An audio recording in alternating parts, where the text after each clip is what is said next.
Let's dive right into one of the most reliable and fascinating patterns in the Japanese language. We're talking about the conditional particle to.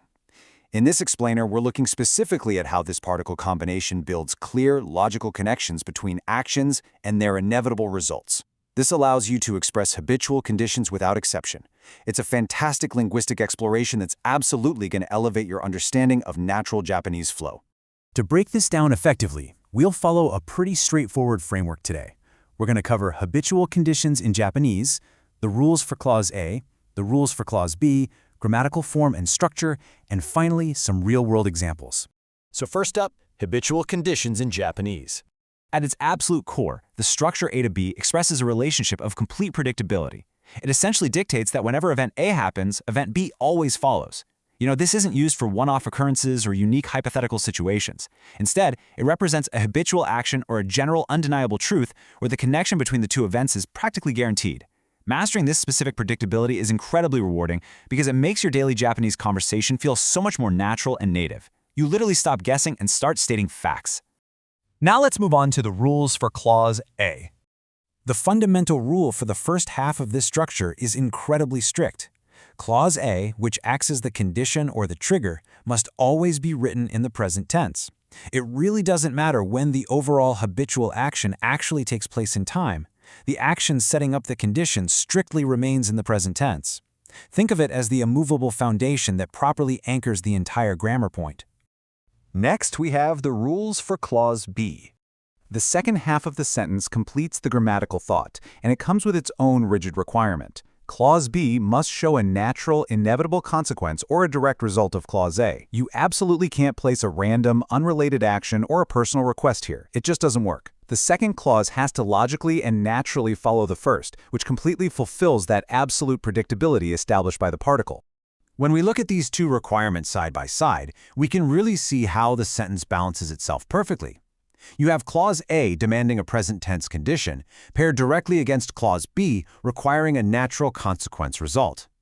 The present tense condition serves as the immovable trigger, while the inevitable result acts as the inescapable outcome. They rely on each other completely to create a fully closed, predictable loop. Let's shift over to grammatical form and structure. Building this grammatical form is honestly kind of like watching a satisfying formula come together perfectly every single time. It starts by establishing Clause A in its required present tense form. Immediately after that, you lock in that conditional relationship by adding the particle to. Finally, you complete the whole equation by attaching Clause B, which describes the natural result flowing directly from the first clause. The momentum builds from the trigger straight through to the inevitable consequence, guaranteeing structural accuracy for sure. All right, let's get to the best part. Real-world examples. This is where we see how these building blocks seamlessly create actual, functional Japanese sentences. Our first practical example is 私はその人と話すと元気になります. That translates to, whenever I talk with that person, I feel better. If you break it down, you can clearly see how the mechanics operate here. The act of talking with the person acts as the present tense trigger in Clause A.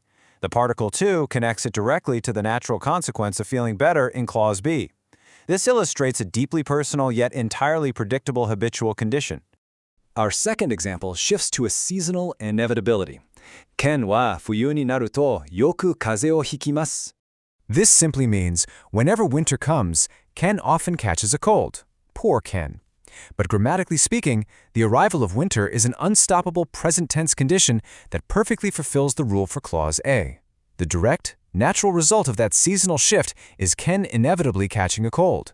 It flawlessly demonstrates the required cause and effect relationship embedded right into this grammar structure. This final sentence showcases a literal, mechanical truth. このドアを押すと開きます. Translated, that is, when you push this door, it opens. This right here perfectly encapsulates the absolute predictability of this grammar point. The physical action of pushing, in the present tense, naturally and immediately results in the door opening. There's zero ambiguity here. It's just a simple physical truth, governed by strict grammatical rules that demand an inevitable result. Understanding this framework allows you to observe the predictable patterns happening all around you and map them cleanly to this Japanese structure.